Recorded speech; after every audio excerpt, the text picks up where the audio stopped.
Let's go. What's up, everybody? Welcome to the Artists of Data Science Happy Hour. Is happy hour number 77. Last week celebrated 2 years of the show. Can't believe it, man. 2 years, and now 77 of these happy hours, man. So crazy. You've been doing this for that long, man. Appreciate y'all being here. Shout out to everybody that is in the room so far. Russell, what's going on? Vin, what's going on? Eric Gitonga also is in the building. Eric, one of these days I'm gonna make it to Reflective Monday, man. Just gotta say something worth reflecting on. Shout out to everybody. Super excited y'all are here. Hopefully you get a chance to tune in to the episode that was released today. Is with the one and only Christina Stathopoulos, the International Woman of Data. I say this a number of times, man. I got to get better at promoting these podcast episodes as they release, and I will one of these days when my baby lets me get a full night's rest and I can wake up early. That'll happen. But yeah, man. Hopefully, you guys get a chance to tune to that episode. It's a great chat. It was live streamed a few months back. Might have been in October or September when we had live streamed that. So if you're looking for it on YouTube, it won't come up as a new video. You'll have to search for her name on my YouTube channel, but definitely check it out, man. Great conversation. I've known Christina for about almost 2 years-ish, but this is the first time we've actually ever sat down and chatted one-on-one, and it was a great conversation. It was great connecting with her. So I know you guys are going to enjoy the episode. On the other news, well, I've been completing my second week over at Pachyderm, just onboarding, learning the product, learning more about Kubernetes and Dockers than I ever thought I would need to learn. But damn, that shit is fascinating. Interesting technologies, super powerful product. I'm excited to start building out examples and use cases with that, with the product. So super excited for that. Hopefully you guys are going to ODSC Boston. If you guys will be there in Boston, look for me, man. I'll be at the Pachyderm table, giving out swag, saying hi to everyone, checking out some of the awesome events that are happening as well. If you do find yourself in Boston, on the 19th around, I think, 5 p.m. Go ahead and make your way to Trillium Brewery over at Fenway. We'll have a nice gathering of people there from a number of different communities. But it'll be great, man. So please do come through. As always, if you want to support the podcast, there's a link in the show notes that you can go ahead and support the show. I don't know when the hell my basement is going to be repaired. Nobody's been back in like over a month to start working on it. So hopefully I have an office soon. This has been taking far too long. So that's just been a pain in the ass. So let's go ahead and kick off the conversation. I got a message from Karthik Power on email asking the question. He wasn't able to join it because, this is obviously an inconvenient time for people in India, but if you are in India and you do listen to this, you know that you can always send me an email and I'll be able to add your question into the session. So this is a breaking into data science question. You guys know that I'm kind of like, trying to move away from answering those questions because we've done so many of it. But there's also something more important about this question that I want to address, right? He's saying that, should I leave my job to prepare for a career in data science? Now, if you kind of abstract that away, it's like, okay, should I leave my current job to learn something new to break into another field? So I thought that was an interesting question, right? Me personally, I feel like you shouldn't ever quit your job just to break into another job. Like I would say, wake up at least an hour earlier, stay up an hour later, and just remove any distractions from your life and stick with it for a longer time horizon. It might take you 6 to 9 months as opposed to whatever, 3 to 6 months to get your first data science job. I'm not saying it'll take you that long to learn data science. That's preposterous. I don't think it'll ever take anyone that short amount of time to learn data science. I've been in this, I got a graduate degree in math and I'm still don't know shit. But yeah, should you quit your job to focus completely on learning something new so you can pivot and break into that field? That is essentially the crux of the question. Let's go to Vin. I think I've given my perspective on this. My perspective is, look, wake up an hour earlier, wake up 2 hours earlier. Don't watch any TV shows after work. Stay up an hour later. Do what you got to do to get to where you need to be, but still make sure you're getting money to put food on the table and doing what you got to do. Then, what do you think? Then let's go to Russell, and then if anybody else wants to chime in, Eric or Naresh, let me know. Also, shout out to everybody watching on LinkedIn. If you guys got questions on LinkedIn, let me know. I'll add your question to the queue. Or if you want to join in here live in the Zoom room, if you're watching on LinkedIn and want to come into the action, let me know. I'll send you a link to the Zoom room. But yeah, Vin, go for it.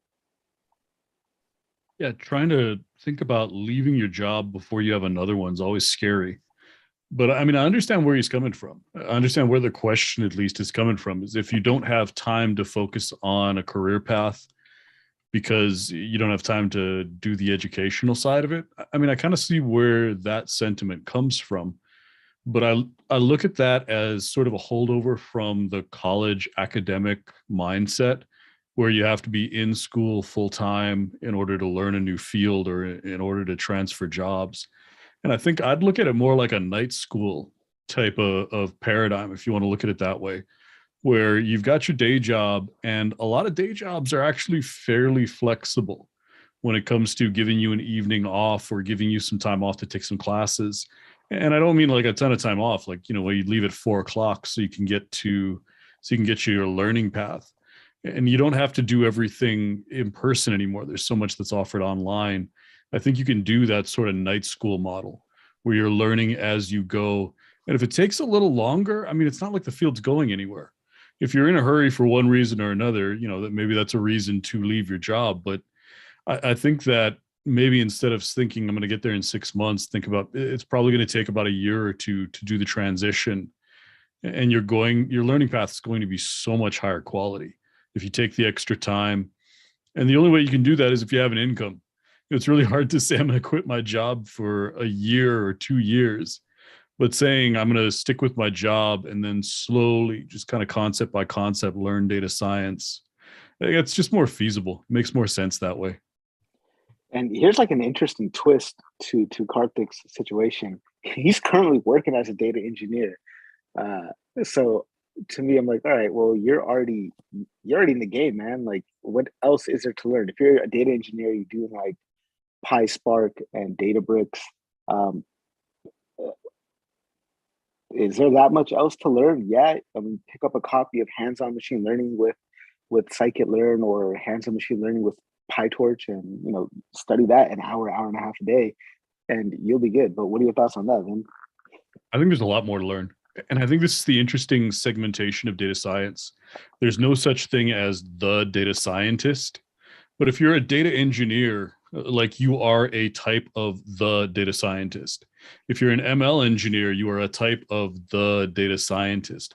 But when you start thinking about really where does our field go from a value creation standpoint, from an accuracy standpoint, from solving bigger, more important problems, now you're going to applied research. And I think that's where, when you talk about like, I am a data scientist, you have to decide which flavor you're talking about. And, each one of those career paths has a certain amount of longevity. I think data engineering has the least longevity. So it's a good one to pivot out of, especially if you have a year or two, because it's not like it's disappearing next week. It's going to take some time to go away, but there's so much automation in that space that I think you're going to see, sort of a pullback from data engineering. And so that's not going to be the data scientist anymore. Machine learning engineering is going to take a whole lot longer to automate if we ever do it. I think it's too complex. I know other people disagree with that sentiment, but I think it's too hard to automate machine learning engineering end to end in any way. But you could be looking at making a pivot to something where you make more money as an applied researcher and do that the data science. I think it's important to make the distinction of what you want to do in the data science lifecycle. Hold on, I want to dig deeper on something there. About data engineering having to be something to pivot out of because it might be going away. But before we get there, but yeah, absolutely agree that so you should probably specialize and figure out what it is that you want to do. Like the number one mistake that I feel people make when they say I want to get a job in data science is they all want to be data scientists, but it's such a huge spectrum, right? It's a huge spectrum. But yeah, I'm curious, man. Like, so data engineering, like, you think that's possible to get completely automated? Like, how would that work? Also, shout out to Kathy Bailey. Good to have you here. If you have a question, please do let us know. I'll get you added to the queue, or if you want to add something to the conversation, just go ahead and use raise hand icon. I'm happy to get you into the queue. But yeah, so data engineering, something to pivot out of. That's something I've never heard. Yeah, I think that, an automation is never like 100% thing. There's no field. I don't think we have many jobs that'll ever be 100% automated, but I look at a field as a good one to get out of if more than 50 or 60% of your job can be automated within the next 2 to 3 years.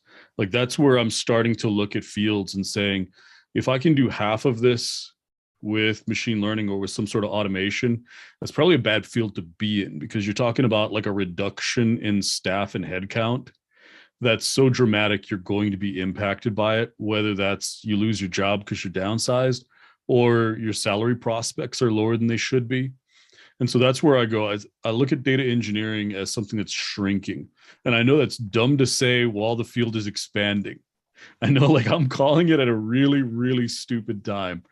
But when it comes to looking at what the roadmap is for companies like Microsoft, who are offering these types of automation and infrastructure automation services and product lines, yeah, they're going straight at what data engineers do. It's almost like they intentionally looked at data engineers and goes, yeah, I don't like you guys. I'm going to automate you. It's like somebody got angry at them at some point along the way. And there are just a ton of companies that are trying to just automate data engineers. So okay, so should we be more worried about auto data engineering instead of auto ML? I think that's what auto ML mostly is. Yeah. Auto ML, like auto ML is just, I give a ton of users the ability to use their data better.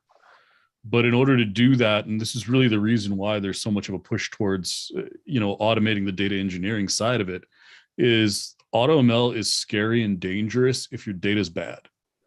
Like that's why you need such a smart group of people working in data science right now, because I mean, it's not like the models are that complicated, but that data is trash that's sitting behind most of the models. And so you have to do so much, like, I don't know, it feels like I'm doing some sort of dance every time I use a data set to make it work and not do a whole bunch of irresponsible stuff.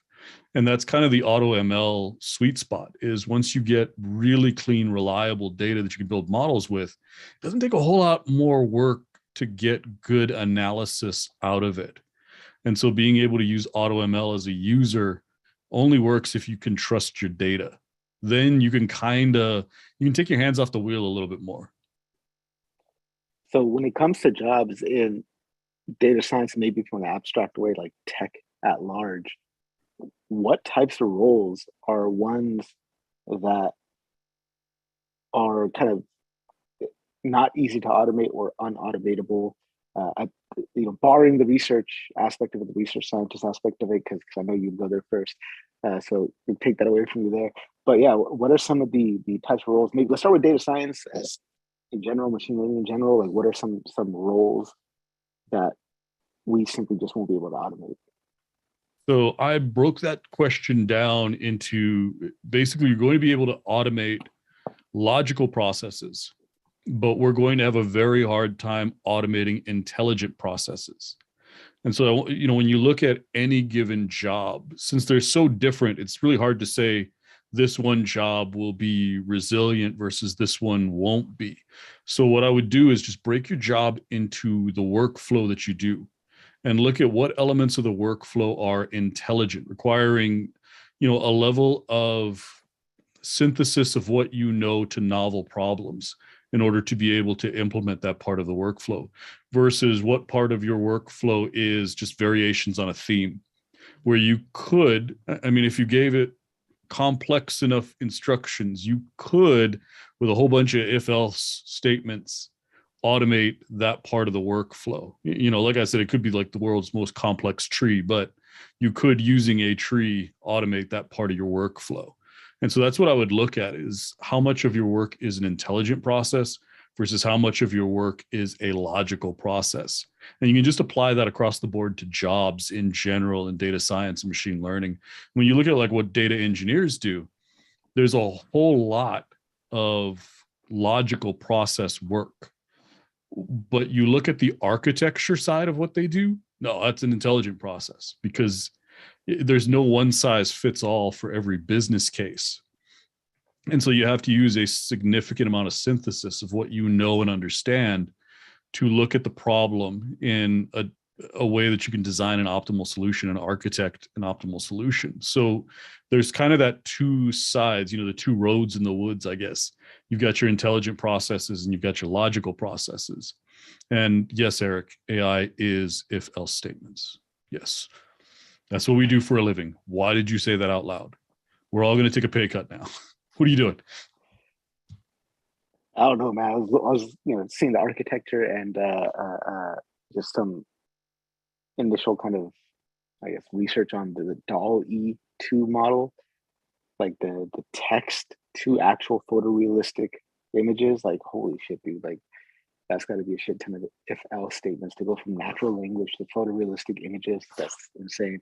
But yeah, speaking of if else statements and like you're talking about tree branches, I saw a diagram on LinkedIn earlier, and it was about how Slack decides whether a user gets a notification or not. And it's this extremely complex decision tree that we take for granted as a user because it's so seamless for us. But wow, it's a lot of engineering on the back end there. Vin, thank you so much. Kind of straight away from the question that Karthik has. So I do want to circle back real quick, maybe hear from Eric or Russell or maybe Kathy if you're down to chime in here. But the question is, should I quit my job as a data engineer to upskill and learn what I need to learn to become a data scientist? Russell, then Eric, and then if Kathy, if you'd like to chime in, let me know. I don't think I have an opinion, only because I'm someone who's trying to break into the field, so I don't think I'm at liberty to actually give an opinion. No worries. Russell looks frozen, so we'll go to Eric first, and then come back to Russell. All right. So my unqualified opinion is, it always totally depends. But if I'm going to imagine that I was in that spot, that I was a data engineer. Whoa, where did all these big SQL muscles come from? But I wanted to be a data scientist. I mean, in my current company and probably some other places that I've worked, if I wanted to become a data scientist and I was working as a data engineer, I would probably have, like, in my current position, I would have management support to help me find opportunities to start working that into my job, stretch assignments or cross training, whatever stuff to help me get those opportunities.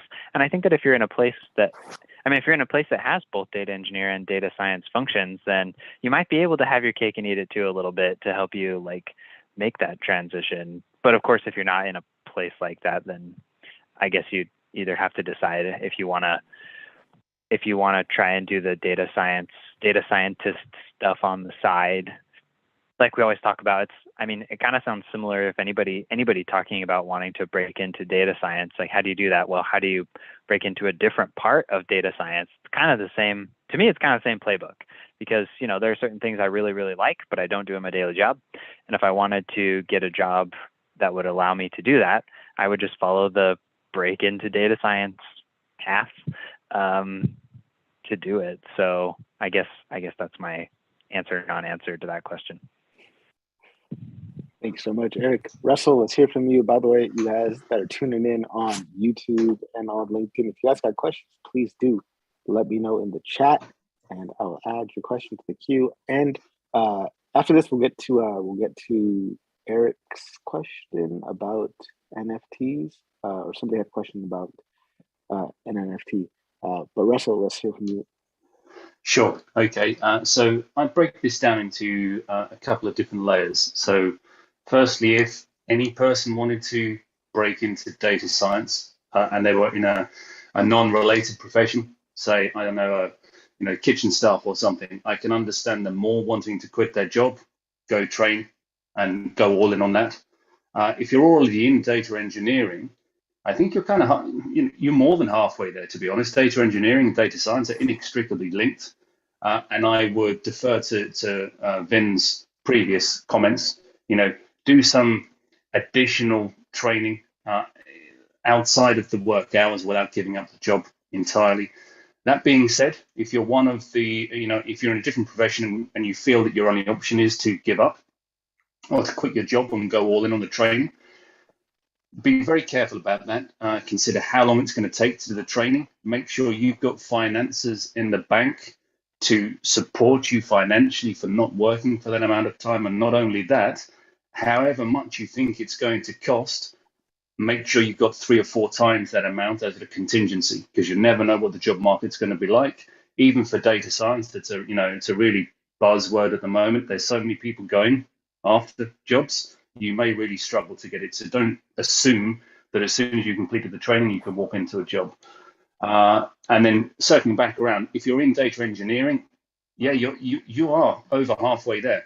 And data engineering is a super interesting sub-segment of the generalistic data science, not the specific machine learning or statistical elements, but super interesting. So if you're in there and you're not getting the buzz from that, then maybe, yes, you don't want to be in data engineering, so look for some of the other substreams.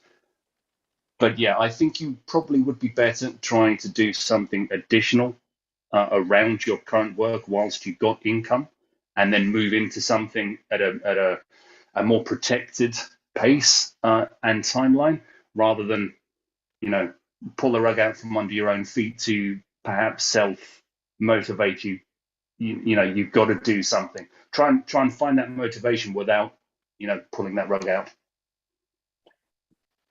Yeah, 100% agree with that. Like, you'd be surprised how much you can accomplish if you just wake up 1 hour earlier and just carve out half an hour or 1 hour of TV at the end of the day. That 2 hours adds up. 2 hours times 7 times 52, that's a whole lot of learning that you can get done. So question that Russell had here is about NFTs losing value. I wish Carlos was here for that. We haven't seen Carlos in ages. But have you seen that JD Jack Dorsey's first tweet value plummeted nearly 1,000%? I haven't heard about that, but I'm not surprised. I'm not too up on the Web3 or NFTs, thing. So I know, Vin, you've been doing a lot of research into that, so I'll defer to you on that. Yeah, I don't think. I mean, what was the value of that tweet in the first place? You know what I'm saying? You can put technology around whatever you want to, but that doesn't make it valuable. And I think that's the interesting piece of it is, you put technology around Bitcoin. Does that make Bitcoin valuable? Well, what does it do? And if you look at some of the early experimentation in El Salvador, not much. It really flopped. I think it was El Salvador that they put it in. And, like the government got behind it, and it just, the technology behind whoever kind of rolled it out there bombed. It didn't work. People stopped using it. Transactions didn't work right. So, is Bitcoin worth anything? Is an NFT worth anything? It's really an interesting question because everything behind those is mostly technology based. And then on top of that, you have this, it's a piece of art. And if the piece of art or the piece of digital whatever doesn't have any value, then you have to look at the technology and say, does the technology have value? And if neither one of those things has value, I guess, what are you buying? And that's what I have to ask every time I look at an NFT is, okay, what am I buying? I mean, I get it. There's a Bored Ape and I can put it on my Twitter avatar. I mean, cool. Does that ape have value? Like $500,000 worth of ape? Really? And I think that's what everyone who's buying an NFT has to ask themselves. Same thing with cryptocurrency. You just have to ask yourself, like, what am I actually buying? And is that actually worth anything? Because at the end of the day, if you want to trade that in for something else, someone else has to agree with you. You have to have someone willing to buy it from you for that price. And it seems like, Bored Apes on boats sell pretty nicely. And, Bitcoin seems like people agree. So, does that hold long term? I don't know. It's the same thing as any investment. Will it hold long term? I don't know. Elon Musk might tweet next week something wild and Tesla falls apart. anything could happen when it comes to any sort of investment, no matter what you put behind it. So I think looking at an NFT right now, until you get something where the technology is so compelling to be exceptionally value just on its own, you have to evaluate it like any other investment and say, maybe. Yeah, I mean, there's that the book *Sapiens* by Yuval Noah Harari, and he talks about this, why money exists, right? It's because of this intersubjective reality, the fact that humans can collectively come together, make up a story, and all buy into that story, right? Like there shouldn't be anything useful about a paper. Like I can't kill anything with it, I can't eat it, can't do much with it, but we all buy into it that this thing is worth something. And you see that happening with Bitcoin, with the NFTs, things like that. It's this intersubjective reality type of concept, and maybe people are no longer buying into the subjective reality of NFTs. I do not know, but is what it is. Any other insight here? Eric, you say you got concerned about the Twitter thing. Tell me about that.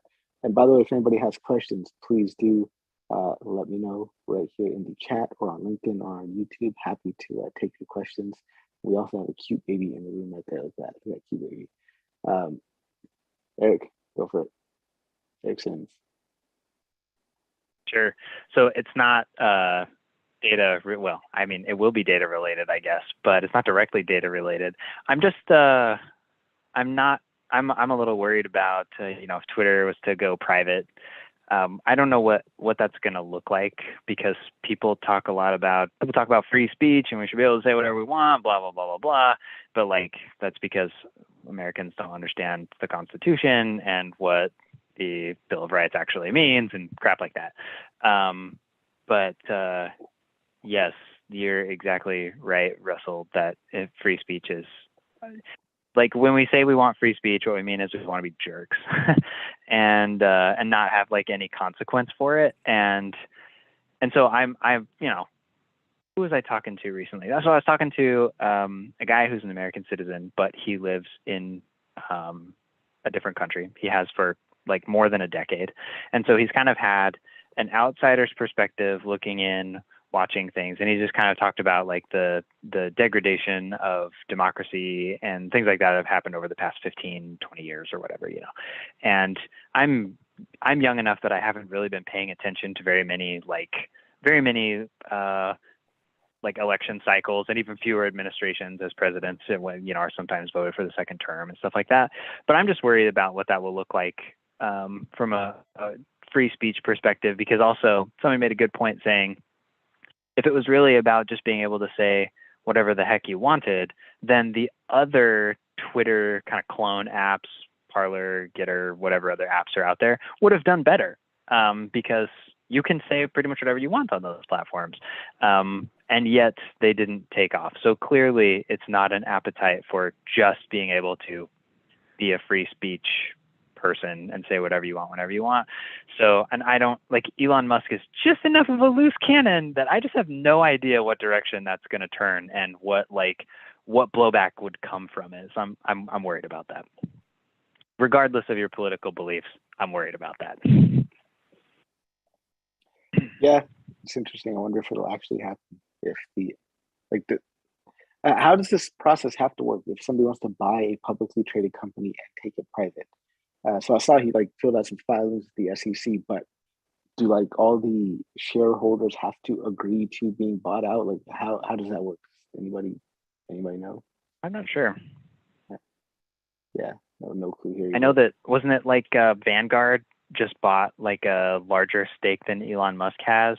So Elon Musk owns 9 point something % of the company, and they bought 10.2 or something like that. And so I have no idea what enormously valuable machinations are at play behind the scenes here. It's way beyond my pay grade and mostly beyond what I care to know. But yeah, there's clear, I don't know, are they on the same team, or are they just all thinking, oh, Elon's just trying to get everybody hyped up, so Twitter buys Twitter, like Mark Cuban thinks, that Elon wants to get Twitter really valuable, by getting everybody hyped because that's what he does, and then just sell his Twitter stock and make a crap ton of money off it. So that's like a great plan B if he can't just get Twitter for a song, you know. So I don't know. Vin, what are your thoughts on this? In order to be bought, the board has to vote. And I know different companies have like different definitions of board and shareholder rights and all that sort of thing. But I think in this case, what they have to do is get the board to go, yeah, we agree. We vote to sell the company for way less than it was worth like 8 months ago, because that somehow makes sense now. So you look at the offer and the fact that he said this is a one and final offer, and the cost of it makes you kind of wonder. I mean, is that a legitimate? Did you expect that to be accepted? And if it was, you know, he said he had enough money at one point to take Tesla private, and then he had to walk that back. You know, his offer letter also says, you know, dependent upon financing or funding or something like that.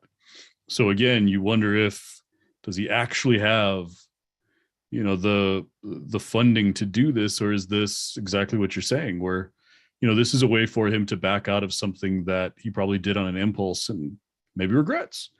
But you can't really speculate what's going on inside of, you know, the kind of mind that Elon Musk has.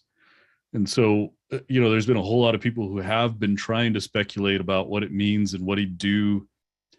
But I look at it this way, and this is something I'm actually going to publish tomorrow, is, you know, if it was about free speech, why wouldn't you just use like Mastodon and build an alternative?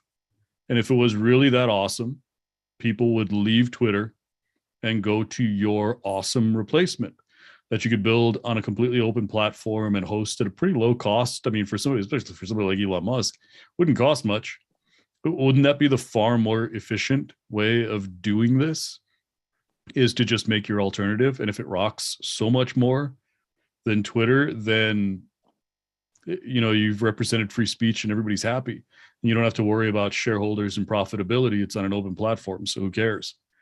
You know, so if it's all about free speech, why wouldn't you just make an alternative instead of forcing your alternative on people who are, you know, if they're not leaving Twitter, they're pretty happy, right? Because you look at alternatives like Parler and Getter and all those other ones that are out there, they have to moderate people just as much. And they moderate, you know, number one, to stay legally compliant. But on the other hand, they also do moderation because their audience, you know, gets angry enough and says, cancel this person. And so they do. And it's all about who it is that ends up being the monetized commodity on your platform. If you have influencers on your platform and they get angry, well, you know, if that's enough of your revenue stream, then you'll do whatever they ask you to. If it's advertisers and enough advertisers band together, then, well, you're going to do whatever your advertisers want you to. If you're a company like Facebook that, you know, straight up doesn't, you know, honey badger, then you have enough money to be a honey badger, and you can put whatever you want to on your platform, and you can take data from whoever you want to. You know, the EU fines you $1 billion. Who cares? You made 30 of them last year, or, you know, whatever it is that they're making now. So it's, yeah, you know, and I think that's the reality of every platform. And so when we talk about free speech, it's like, that doesn't really even matter once you become an international platform, because our definition of free speech, China's definition of free speech, India's definition of free speech, Saudi Arabia's definition, you know, we keep going around the world. I've named a bunch of different countries and they're all defining free speech differently. Like there's no consensus, you know, in any of them, what free speech means and what you're able to say and not able to say. So, you know, yeah, it's cool to be American centric, and I like my country and I love the way that we built a constitution, but we don't have the right to impose that constitution through companies on other countries.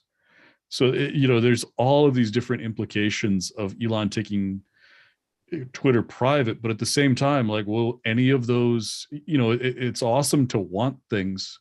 My dad used to tell me that, you know, it's good to want things, but it doesn't mean you're going to get them. It'd be great to think about this platform as a bastion of free speech, but can you actually do that? It's an interesting point. Really didn't think about that. Use use the business to kind of impose your will on other countries. That's very, very interesting and something to digest. Appreciate that.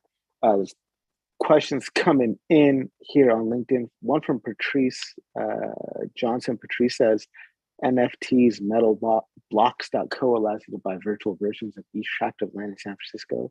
That's pretty cool. Hopefully it doesn't cost as much as the actual tract of land. And Patrice is also asking, where do you see information architecture in the work that you do? It's a very interesting question. I'm not sure I know what information architecture is. Is anybody familiar with this term that wants to jump in, talk about it? I'll Googling it right now. I'll go to my go-to person, Vin, because he knows more than all of us combined, pretty much. What do you information architecture? Like you're talking about architecture earlier, Vin. Like, do you know what information architecture is? How does this fit into the work that a data scientist does? And I've got to Google this term myself. If it's an information sciences term, I kind of understand where it's coming from, but I mean, it's a pretty open question. I could spend 20 minutes answering it, so I'm going to avoid doing that because I'm pretty sure I wouldn't answer the actual question that Patrice was asking. So if she can, I don't know, narrow it down a little bit to help me understand a little bit deeper. So just Googling term, it says that information architecture is the structural design of shared information environments, the art and science of organizing and labeling websites, intranets, online communities, and software. So it seems like it's a way to classify things and organize. Yeah, that's what I thought she was asking. And that's huge. Yeah. that's like a crazy. That's a massive question. It's a good one, but it's a massive question. Yeah. Patrice, I think you were here last week, and I think you have the link. So if you want to jump in, please go ahead and let me know. Are you free to jump in? Shuaib in the building.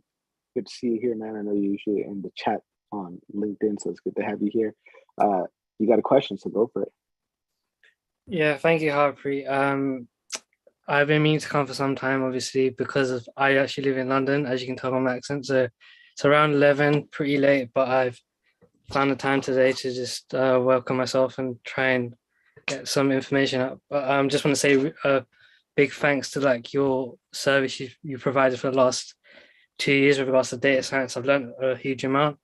So it's a really big service, and just want to thank you again for that.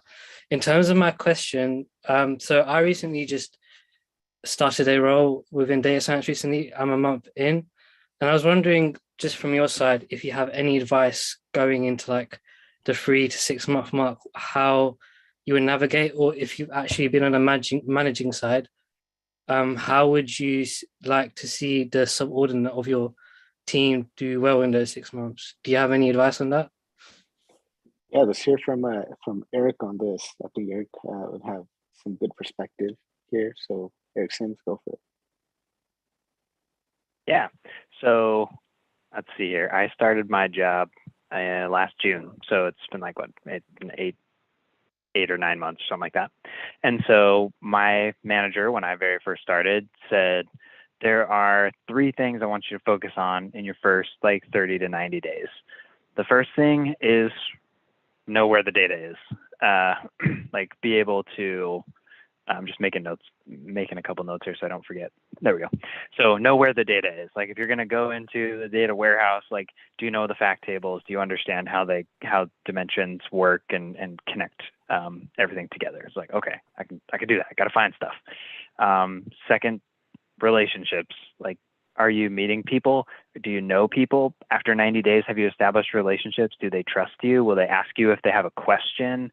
Do they think that you know what you're talking about? / are they, do you have that good working relationship with people? And I'll tell you, I have probably invested in that piece more than anything else. And it I think it's probably the most valuable is the relationships portion, because don't know where to find something, your relationships can help you find it. Don't understand how something works, the people can help you find it. So, it's this so cheesy thing to be oh, people are the most important. Well, yeah, they are, because they made the system. And so if you don't know the system, the people can help you. And then the third one was understanding the levers that we can pull to affect our KPIs. So like, for example, like I work with a lot of marketing data. And so understanding, well, if we are coming up short on, say, lead volume for the month or sales volume or whatever, which of our paid channels can we impact, or, or which of our paid channels have the greatest impact, or could we use to, drive that volume most easily? And so like, now I understand that better than I understood on day one, obviously, because I didn't know anything. So like focusing on those three things is like, where's the data? Who are the people, and what relationships do you have? And then what levers can we pull to drive KPIs, or the most important things? Excellent. Thank you for your answer, Eric. Russell or Vin or Eric Gatonga, if you want to chime in too, let me know. You're more than welcome to jump on. Russell, any input here? I think Russell might be frozen. Vin, what about you? No, I'm here, but Zoom crashed on me, so I've just come back and caught the last bit of that. So I missed the first part of the question. Could you repeat it for me? Yeah, sure. So, in regards to the situation, I'm a month in that data science role. I don't know if it's helpful at first to say the industry domain. So the industry is like financial regulation, if that helps. So one of the things that I wanted to know was, now I'm at the 1 month mark, how could I make it better or easier, the pathway for me in the next 3 or 6 months? Or if you find it easier as a manager, let's say, if you're looking after a big data science team, what would you want to see from the subordinates, like your employees within a data science team? Okay, yeah, that makes a lot more sense. And I caught the relationships comment from some others, and I would echo that. Absolutely, make relationships, know the team, create free movement of knowledge sharing between everyone on the team. Beyond that, really get to know the data, understand the data, just, live and breathe the data, so that if you see something odd in a data field, even though you're not seeing the analysis output, you maybe will be able to pick up some odd occurrences in the data at the raw level, and then follow those rabbit holes to the conclusion. And yeah, be open and positive with everyone, even if it means making yourself more vulnerable by identifying something that you might think being a weakness. And I would say an awful lot of people say this on LinkedIn, but identifying weakness and owning up to a weakness that can actually be a strength. Providing it's not something that's completely, antithetic to the work that you're doing. If you say, I don't think I'm as strong as I'd like to be with this one element. I'd like to be. You guys have obviously been here a lot longer. What would you be doing in this instance? My gut feeling is telling me to go down this way, but I'm here to do data science work. I don't want to rely on my gut feeling. I want to learn better ways to do this, and see how that type of open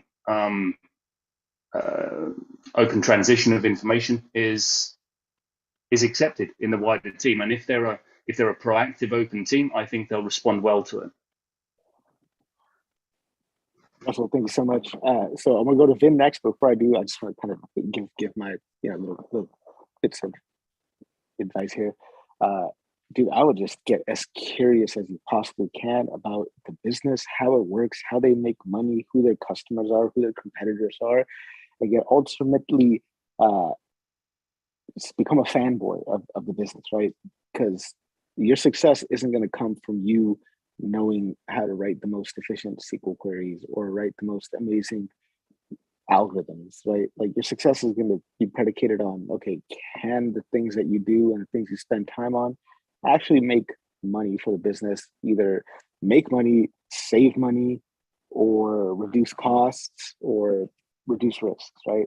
So just get super, super curious about the business, about how it works, about how they make money, about how they lose money, and also just figure out what it is that your boss gets promoted on, right? Like what's your boss, like what are his metrics, dude? Like when it comes bonus time, or hers or them's, like, when it comes time, like, what are their metrics? Like, how are they evaluated? Like, figure that out. And then also, I don't know if the company operates on OKRs or whatever, but really take those to heart, understand those, right?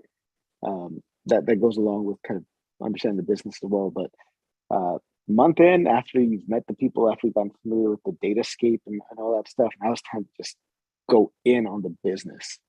If it's a publicly traded company, read the CEO's letters to their shareholders. If it's a privately held company, see if you can find any type of annual report, quarterly report, things like that, because I think that's what's ultimately going to drive the most success. Vin, go for it. Yeah, pretty much everything Harpreet said. And then before that, everything Russell said, and before that, everything Eric said. Like, I would just agree kind of across the board. Those are all great pieces of advice.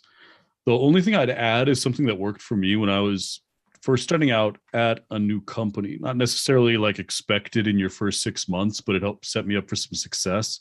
Is I figured out what the team hated doing, and I tried to figure out how much of that I could start doing myself. Because that sort of work is, no one wants to do it, so they're all bad at it. And if you start taking it on at an early stage, yeah, it's not going to be the most glamorous work, but it's going to get you like the most credibility as fast as possible, because you're contributing in a really obvious way by taking pain away. And same thing with external group. We talked about relationships, but find out what the team that you're on has the hardest time interfacing with. And you're going to realize that because you are new, you have like this magic glow on you where you're part of the team, but you're not really part of the team yet. And so you can go to that other group as like this brand new person who can talk to them without all the baggage that comes with the reason why that relationship wasn't awesome. And so you might be able to be the conduit between two teams that have had a hard time interfacing with each other just by being new. And so those are kind of the two things you can do when you're new that will earn you, like I said, the most, it's not a huge impact, but it's the most obvious impact, because those are two big things that the team hates. They're painful.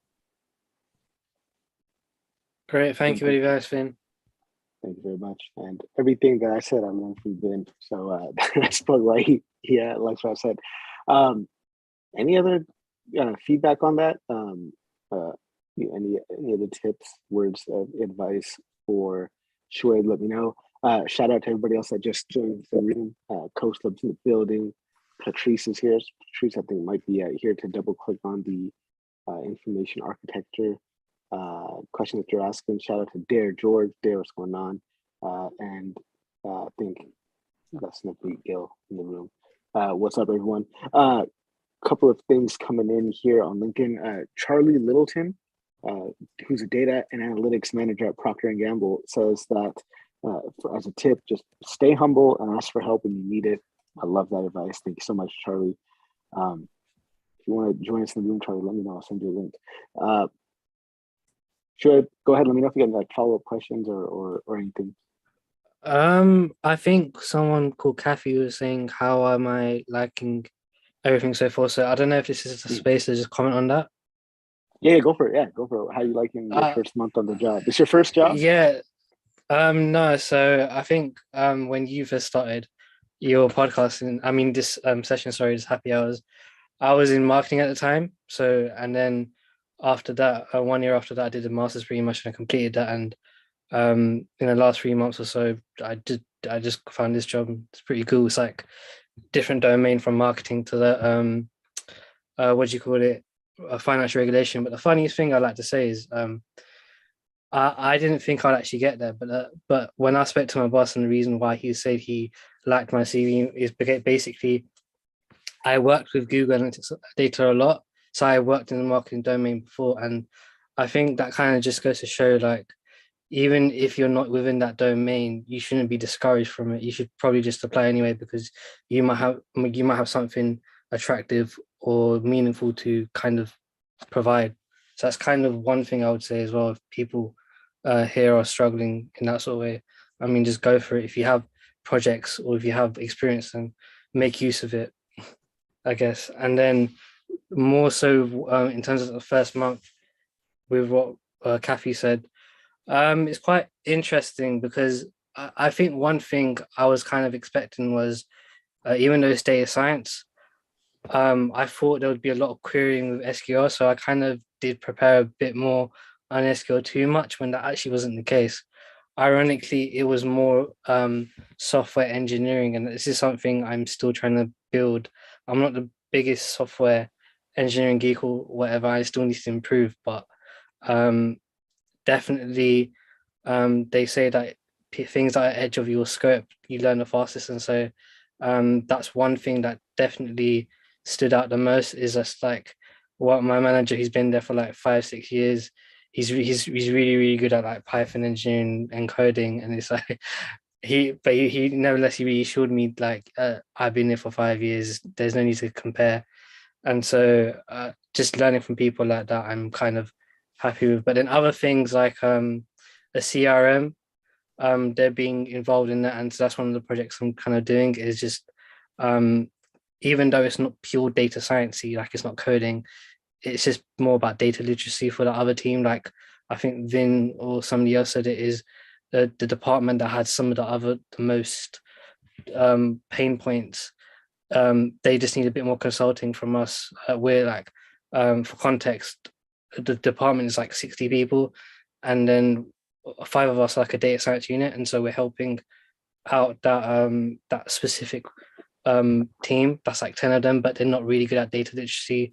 They find it hard to do data visualization, and so we're just coming in and being the heroes really, and just documenting and making sure that whatever project requirements they have for that CRM is coming to fruition. Because the first solution that my boss said was right, we might need to do Tableau, but after the meeting when that wasn't the case, what it was is just using a legacy CRM system and just reworking the reports they already have. So it's definitely a good learning process, and it's good problems. And sometimes it's not always about Python programming. It's also like what legacy systems they have, and just using your knowledge as much as possible. So I hope I kind of gave a good gist of what I was doing and what kind of you can learn from it, I guess. Kathy, any other follow-up questions about the first month on the job? No, thanks for sharing that insight. I'm always curious about everyone's journey, and you sharing, that even though you might be underqualified, just shoot your shot. So that's what I kind of started doing since last week. I have some SQL, some Python, some Tableau under my belt. I'm going to finish my Master of Science in Data Analytics this summer, and it's got some data science techniques and elements incorporated. So I'm just trying to see where where it lands. Cool. Yeah, I think you're ready to hit the ground running. Just remember, like, there's more in data science than just the job title data scientist, right? There's obviously data analyst, but there's analytics engineer. That might be something that you might be interested in. Product analytics, insights analyst is another thing I've seen. So there's all these like jobs that don't have the title data scientist, but when you look at it, you're like, oh, okay, well, that's like work I would enjoy doing, right? Like if I like doing this type of things, and even though it doesn't have that title, like I would, still enjoy that job. So when you do search for jobs, or maybe look for it. If you do a search on LinkedIn, do search on skills rather than on actual job titles. I actually never thought about that. Thanks for that. Yeah. I'll add that to my little notes. Yeah, not everything's about having a job title as a data scientist. I used to have a job title as a data scientist. Then I was a lead data scientist. And now I'm not even a data scientist anymore. I'm in marketing now, but a highly technical, high leverage type of marketing. I make data scientist jobs easier by helping them with educational materials and things like that. It's awesome. Sure, thanks so much for coming. Thanks for the question. Patrice, thanks so much for the follow-up question. Let's circle back now that Patrice is here, because I think Russell had a bit of insight on the information architecture thing. Yeah. So I was saying I heard some of that before Zoom crashed on me, so I'm not sure if anybody else answered it. But the sector I work in is half data and half program, project management, project controls, PMO, etc. So we have a lot of different, should we call them, work streams of information. And information and data are kind of almost two sides of the same coin. Okay, so if we were to classify information into course categories such as cost or financial information, time or schedule information, quality information, those types of things, then aim to productionize and stabilize those streams of information. So you've got information pipelines, as it were, and then transition those information pipelines to data pipelines, and they can then come into a data model. So you'll end up with both a data model and an information model, and they should gel 100%. And if they don't, you know you've got an issue, and you either have to look at resolving something in the data model or resolving something in the information model. And that could be in the way that you're productionizing and analyzing the information model itself, or it could be in the information pipelines. Very often it's the information pipelines, because data input quality is just, it's the biggest challenge, I think, that affects everybody in data. But information also, as I say, because information and data are very, very much connected. So that was my comment. So Patrice, I don't know if that was the way you were looking at information architecture. So I have come across information architecture as this new field that I'm really interested in, and maybe have been doing in some ways under other titles and names. But my challenge is I run into people who are not in UX, and they think they have an understanding from hearing information architecture of what that is. But then they hear me say what I am interested in, and then they're like, oh, I was thinking of a different information architecture. So I really want to know what the other things people mean when they say information architecture are. And I think you just described that from a very, it was helpful to hear, like, oh, this is a thing that people might be hearing when I say information architecture, that might be different from what I'm experienced, or it might be the same in some ways, but it is, at least inside of UX, a not, or it's not that it's not defined, it's defined by too many people in too many ways for there to be one, maybe for there to be one easily shareable definition, and it overlaps with a lot of other things. So yeah, any instances of information architecture that people are coming across or using or encountering in their work, I'm interested in hearing how that shows up.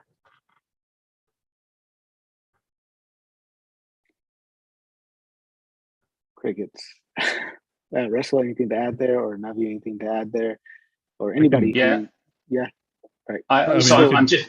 Oh, sorry. Go ahead, Russell. No, I was just going to say, I've seen the links that you've put in there, Patrice, so I'm going to check those out. So Vin, go ahead, please. Yeah, the reason why everyone has a different definition of information architecture is because you've hit on like the largest.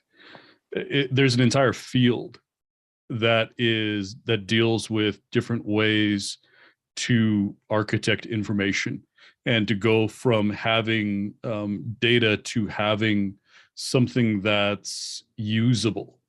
And you start going almost immediately to relationships between data. And you go from your categorical taxonomies, you move one, and that's sort of the hierarchy and the structure. You go one step above that, and now you have ontologies, which define the relationships between objects or concepts, or really anything that's in information. And ontologies contain sort of accrued domain knowledge. And that's why you're getting so many different interpretations of this, is because you ask anyone from like 15 different fields, and you will get, like, you can ask a biologist and they're going to give you a different answer. They're going to start talking about like hardcore ontologies that they build out to classify different types of knowledge, and different types of biologists will define it. It's crazy how big the topic is. So when you say information architecture, I think I would always put like an asterisk after it, and in parentheses, put exactly what segment that you're talking about and to what extent. That that would make sense. Yeah.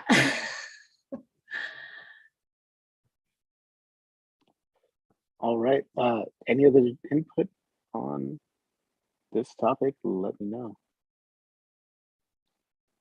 Yes, I'll stump Patrice. Yeah, relation. Yeah, questions. I think the categories you make, the relationships you make, the things you put inside of other things, and the connections that you make to them are that I guess that's a basis for user experience in terms of someone making their way through a product, but it's also the basis for how people can access or can't access information in a database. Or I don't know, maybe there's like, maybe it's a basis for like 10 more or 100 more things that different fields are building. Maybe in any field where you're building something, the way people can get to what's available there could be considered, how it's set up could be considered information architecture. Behavioral ontologies, interesting. Yeah, this is all stuff that goes way over my head.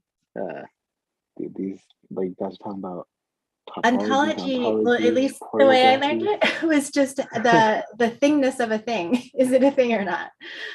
If it's become a thing, then it has an ontology or is an ontology. I'm not sure which one would be correct there. But, so I guess the way people do things would be a behavioral ontology by Vince's definition there.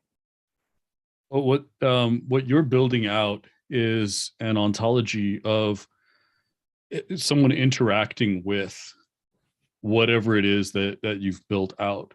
And so that's a behavioral ontology, because you're not interested in what it is that they, classify it as or segment it as. You're trying to segment by behavior, and you're trying to get a particular type of reaction out of them. You're trying to fit into a particular paradigm. So you're trying to get a response from them by providing some particular type of experience. And so you're building behavioral ontologies. And that's going to end up being a segmentation, because you can serve the same thing to two different people. And if they have different behavioral ontologies, they'll react differently. So, and I think that's what you're trying to get at with UX, is how to figure out how to know what to give someone in order for them to respond to the way that you want them to your particular design element or design aspect. At least that's what I'm guessing that you're using to be able the to find behavioral what they ontology to want. do. Yeah, because like I guess one of the big challenges is a lot of products, or even things that are, I think this happens in real life too, right? People, they build it happens in the built environment about maybe more online, because people, like, it's there, but people don't know how to find it, or don't know what it's called, or don't know how to get to it.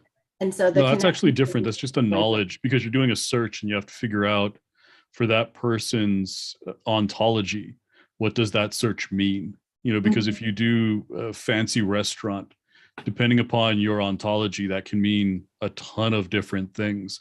And so, no, that's more of a traditional ontology, is trying to figure out how that person connects objects together. So it's just concepts. And so if I say fancy restaurant, for me, that might mean a really nice Italian restaurant. For somebody else, that might mean a steakhouse. For somebody else, that's sushi. For somebody, and it could be that your ontology connects fancy with the type of food, or it could be that your ontology connects fancy with the price point, or it could be that you have some combination of environmental factors, something that you look at in a fancy restaurant. And so that's really what that's a very traditional ontology.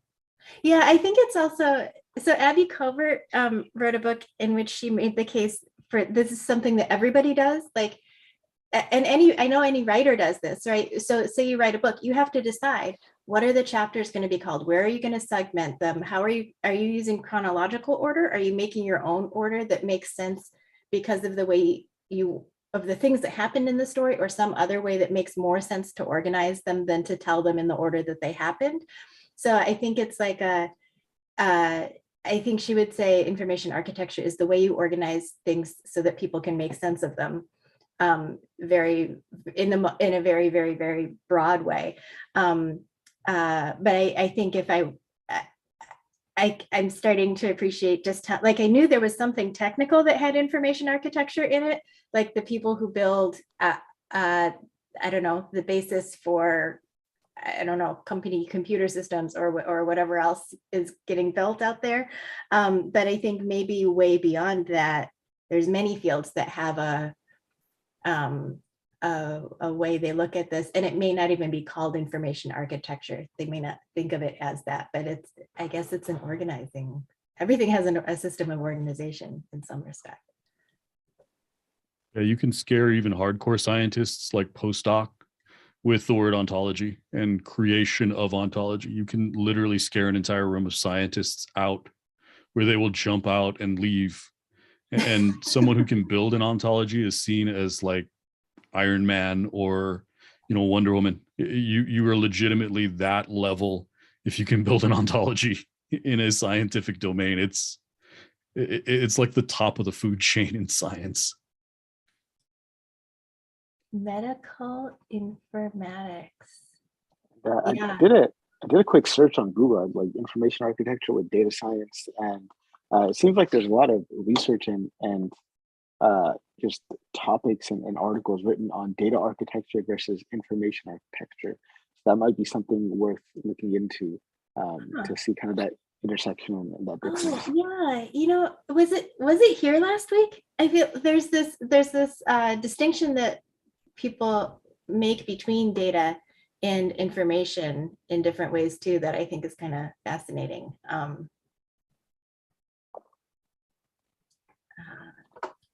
A wisdom hierarchy, I think it is. There's the raw data, then information, so on and so forth, builds on top of each other. Great questions. Let me know if you guys have any other questions. Shout out to Mark Freeman in the building. What's going on? There's a highly specific question here from Krishanu about shop and cat boost, and he's asking about base value.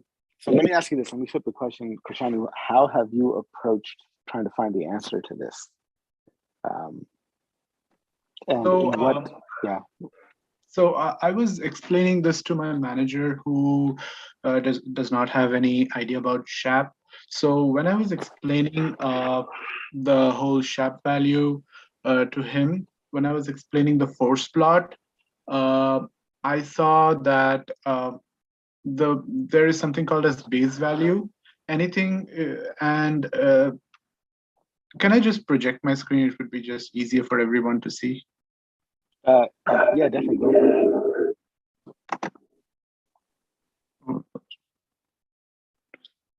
Okay, I'm not allowed to share my screen. Yeah, I'm not sure. It might be system preferences on your end because people should be able to share screen. Okay. But pretty much your question is on shap.forceplot, and Yeah. you're trying to find out what the base value represents. So if anybody has insight on that, this is where's Serge at when you need him, because he's the man for this. But yeah, go for it, Krishnan. Go ahead and expand on that. Yeah. Anything that base value, like in one of the articles I read, was it represents the average probability for if you're doing a binary classification, it's the average probability of the entire training set that it might be either 0 or 1. I see it as that threshold or that splitting point, but I was just not sure because when I explained this to my supervisors in my company, I saw myself stammering, so I just wanted to cross-check, and this question kind of popped in my mind. So is it anything that's on the left-hand side would be classified as 0, or the right-hand side of the base value that would be classified as 1? Is it like the threshold, or how is it? That's my question. If anybody has any input here, definitely feel free to chime in. Off the top of my head, I don't have anything to add there. I'm just curious, are your people that you're reporting to, are they data scientists themselves? Or are they just business people? Sorry. Yeah, this is like it's the business people and with a little bit knowledge on data science. So I found myself like a little confused myself when I was just trying to explain that plot. Okay. Yeah. I What don't are have you any trying to solve for? What are you trying to solve for? So I was trying to solve whether, let's say, an employee is quitting the company or not quitting the company. What is the average probability? So the base value basically represents the average probability um, of employee quitting the company. Let's say it is 3.362. So on a scale, if you can imagine, anything that is on the left-hand side of 3.362 would, how would you see it? If after I built the model, now I'm just trying to, test it out on a test set. I take out one row from the test set and I apply my model into it. The model says it is like a little bit on the left side of 3.362. Does that mean it kind of indicates that probably, let's say it's the employee is unlikely to leave the company. If it is on the right side, it is probably more likely to leave the company. So is 3.362 the split point or what? Mark, I see your hand is up. If you want to go for it, then Russell after that. What you said? I said, Mark, go ahead and explain, then Russell after that, because he's got some comments in the chat. Perfect. So this is going to be on the model side of it. I'm just, from what I'm hearing, I guess like the pain point I'm hearing is, you shared this information from this analysis you did with business stakeholders and just did not stick with them, right? Is that correct? No. They asked me what was the. They asked me what I could not properly, like I was myself not sure about. I was trying to explain it to my colleague, and I was myself not very sure about what the base value really represents in the scale. Okay, so my advice is going to be around adapting kind of this technical knowledge to business stakeholders, but based on what you clarified, that doesn't seem like a real problem. So I'm going to stay silent then, because I don't think what I was going to say is going to help then. Russell, I see you have some comments here in the chat.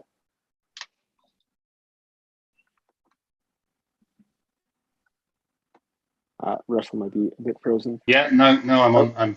My laptop's just hanging a little. Yeah, so this just seems to me like it's normalizing an analog proposition to a digital return. So whatever metrics are being utilized to determine the probability of a worker leaving, and for context, I'd say, I don't know, perhaps you would look at their average salary, their appraisal scores, their annual leave percentage, and any number of factors that are being used to determine their score. And you've mentioned a 3.62 or something similar as the threshold value. So if they're less than 3.62, they're unlikely to leave or less likely to leave. And if they're over that, they're more likely to leave. So there's going to be a strength or a weighting to that. So basically, you want to assume that your 3.62 is your zero bed, and anything that's less than that means they're likely to leave, and anything that's more than that means they're less likely, or vice versa, depending how the calculation is. So it seems to me that they're asking you to just predict any worker, are they likely to leave within a period of time or not? And they're not worried about the strength of return. So you can get someone that's like at a zero, which is like really quite far away from the 3.62 datum. Or you could get someone that's 100, which is way more in the other direction, whichever way this is done. And it sounds like they don't want to know that. They just want to have a rough calculation of the overall field of workforce, how many people are likely to leave within a specific time frame, and how many people are likely not to leave within a specific time frame. So I'd classify this as simply normalizing an analog return to a digital, yes or no. And I think it's as simple as that. I like that a lot. Thank you very much, Russell. So Russell knows his shop values and what they mean. So Krishanu, there you go. It'll be there recorded on YouTube right after this. If you need to run that back, go to the YouTube channel and just kind of rewind it, and you can take notes. All right, let's go and see if there's any other questions or comments going on in the chats anywhere. I don't see anything coming into the chat here. I don't see. Oh wait, Dare George has a question. Yes. Is he still here? Yes, Yeah. I'm here. Go for it. All right, thank you. Yes, okay, I've got two questions. First is if you are in a training space, how do you prepare your curriculum so that it will reflect what is currently obtainable in the industry?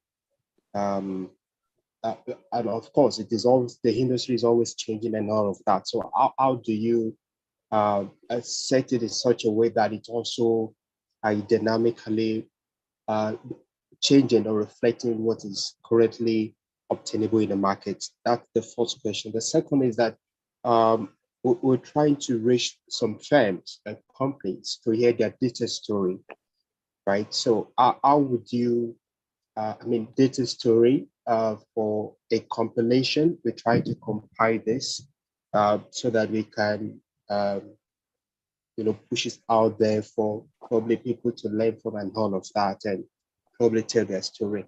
So do you think it's something they will want to share? And if you had to approach them, how will you go about that? So those are my two questions.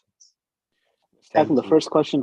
Let's tackle the first question first, and then we'll circle back to the second one. So first question was, if you're in the tech training space as a trainer in data science, how do you make sure that the curriculum you create reflects what's going on in the industry?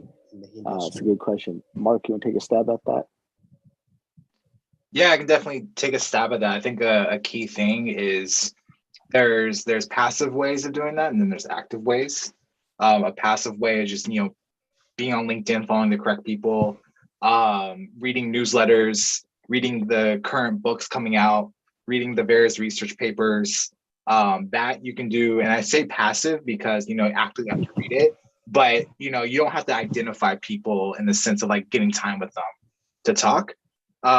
Over a certain amount of time, you start building a network, and you can start seeing what people are currently implementing in production. So another key thing to think about is like what's being talked about maybe in academia, so those papers, and then what's actually being implemented within companies. And so building up a network and talking to people, learning about their tech stack, learning about what they're implementing, more importantly, what are the problems they're facing and problems they're trying to solve. That's how you kind of get more into the contextualizing your content for what you're doing. And it's hard. I think it's kind of hard in our space because our space moves really fast. I mean, you have the basic stuff, so that's probably not going to move around. So like statistics and train and test, right? But going to the more kind of like modern data stack, what's that? Like that's constantly changing almost every quarter, right? And so being aware of who are kind of like the thought leaders in that space or the companies in that space. So for example, Harpreet put out this really great post about, what was it, Feather for LinkedIn coming out with their open sourcing their packages. So being aware of things like that, that's kind of like how you stay on top and make sure that it's really still industry standard. I think it just requires you just being embedded within the industry. And more importantly is by you being embedded in the industry, you're essentially, that's like a service in itself, being aware of that. And that's the value you bring to companies when you do your courses, and how you can differentiate yourself is like, hey, I'm not just putting out random stuff. I'm embedded in the community. I'm embedded in the industry. I know what's really happening right now. I can adapt accordingly. But I'm curious what others have to say. Let's hear from Patrice. Patrice actually had something along the similar lines as what you were saying, Mark.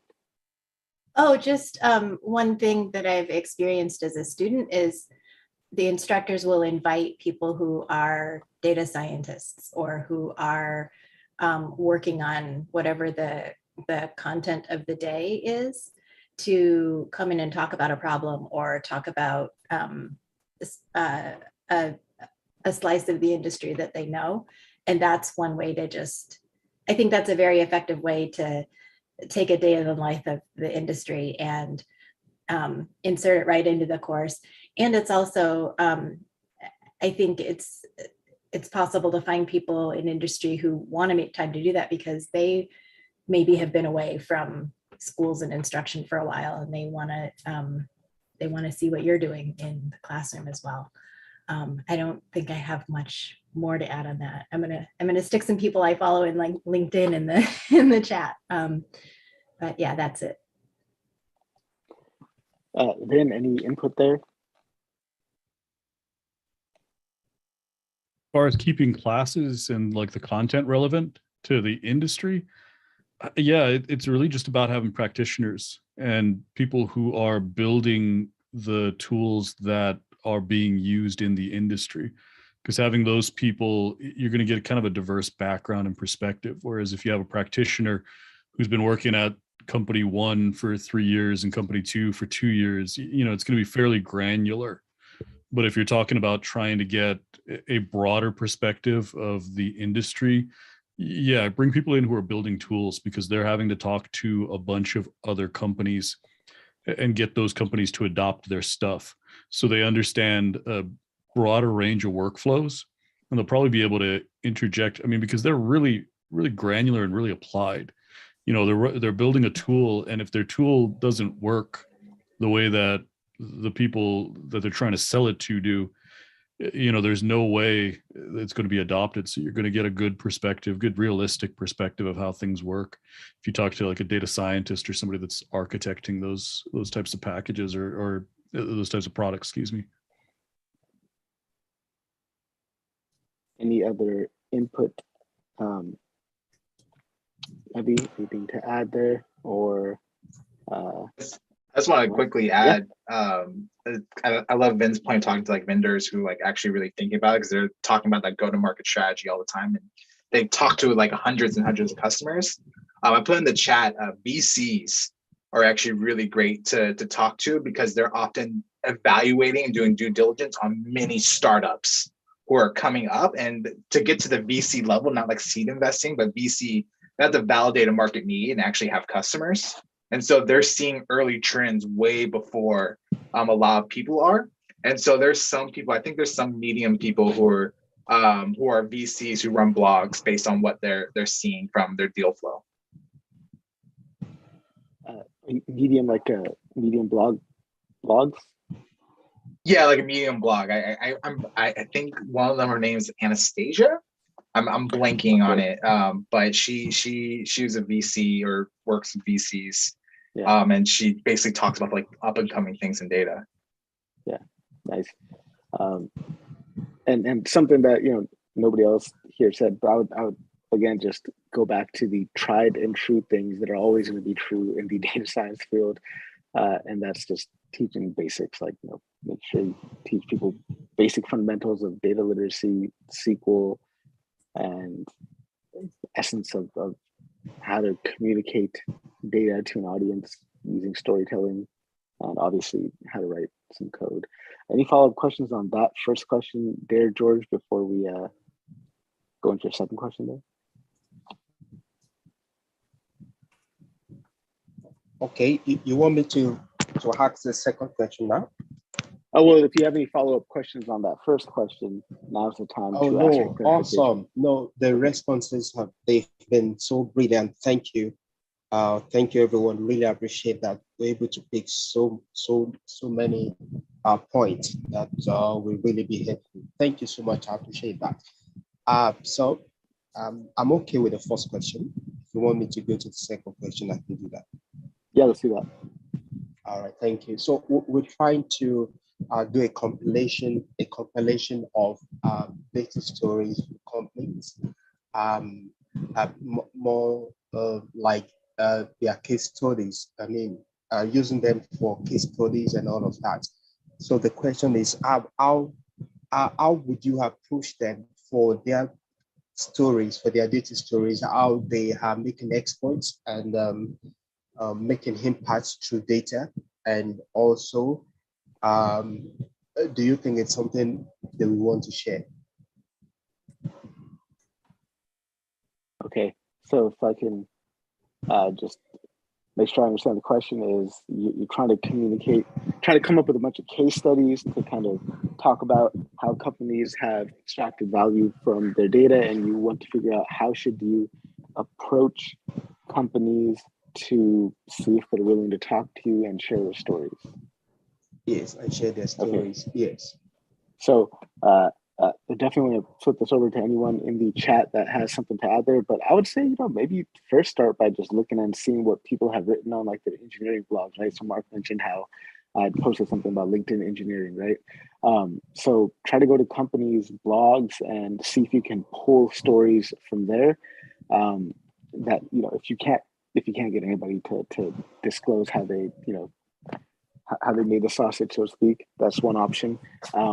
But let's turn it over to Mark, and then from there, whoever else wants to jump in, let me know. So I really loved your point regarding just like pulling what's freely available online.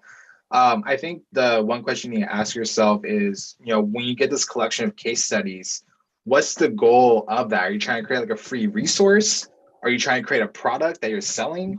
That changes the dynamic of the relationship. Because if you're trying to create a free resource, they may be interested. They may see that as like, oh, it's a marketing opportunity. People will be aware of our service, right? But if you're doing a paid service, then you might want to get into contracting, like who owns what regarding kind of like the copy and things like that. So it can get a little tricky in that sense. Regarding approaching them is, I would avoid kind of like, hey, you'll get exposure.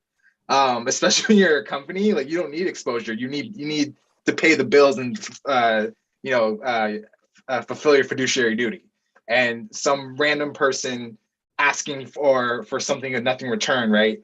That's not a very appetizing. I'm trying to blank on the word, but that's not a very appealing kind of proposition. And so you have to identify what leverage point that you have, what value can you bring to people you approach through your services. So you may be like, hey, we're building these case studies because our community, I'm just brainstorming right now, but we're building these case studies for this community that we've built. There are a whole bunch of data practitioners that we believe is your target market.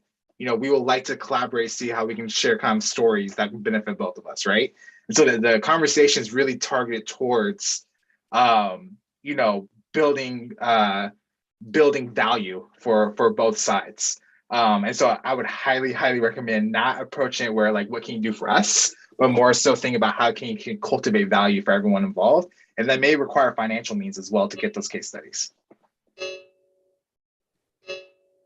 Ben, let's hear from you. And if anybody else wants to jump in here, please go ahead and feel free to use the raise hand icon, and I'll be sure to call on you.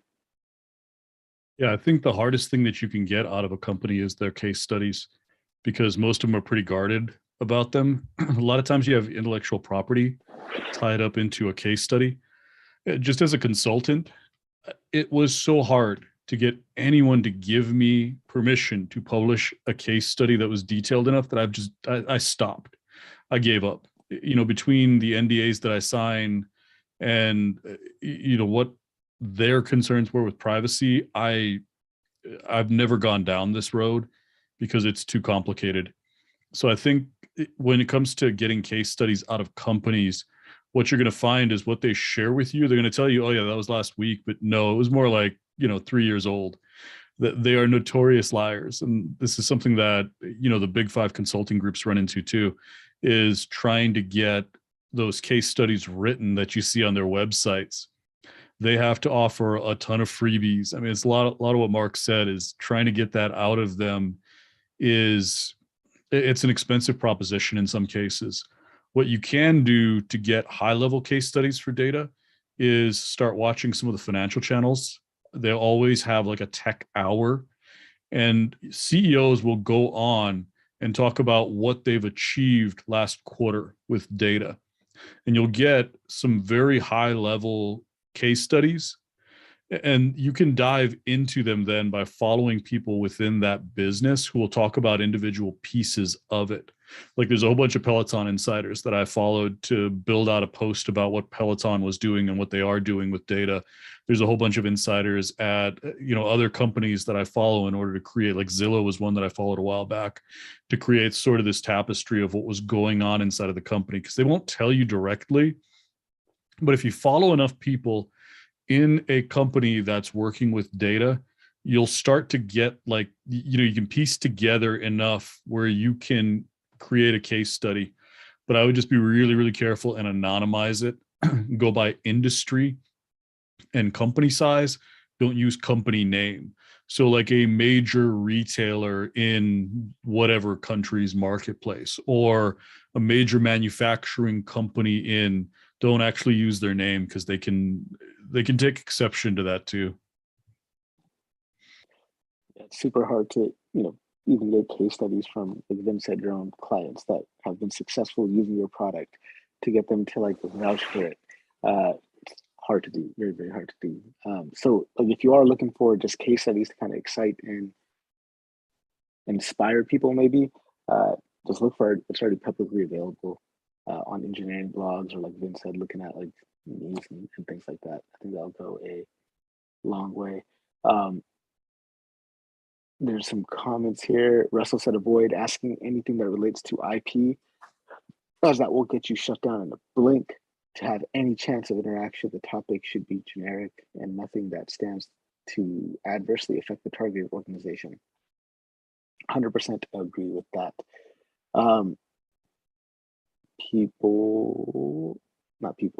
Kathy was asking who to follow on LinkedIn. Well, start by following me. I think that's a good place to start. And then looks like a bunch of other people that Patrice has listed. So yeah, pretty much go to my podcast, The Artists of Data Science, and look at everyone I've interviewed. There's 200 episodes, so you're gonna have to go through quite a bit of them, and just follow everyone that I've interviewed, because they're all quality people, as well as everyone in this chat. So that's a good start. Kathy, does that answer the question?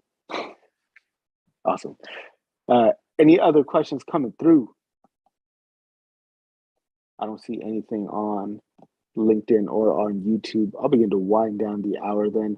Be sure to tune into the episode that was released today, again, with Christina Stethopoulos. So Kathy, that's something you should follow for sure. Christina Stethopoulos. If you look up the hashtag book a week challenge, you'll see her all over there. Definitely follow Christina. She's awesome. And tune into the episode that was released with her today. Great episode.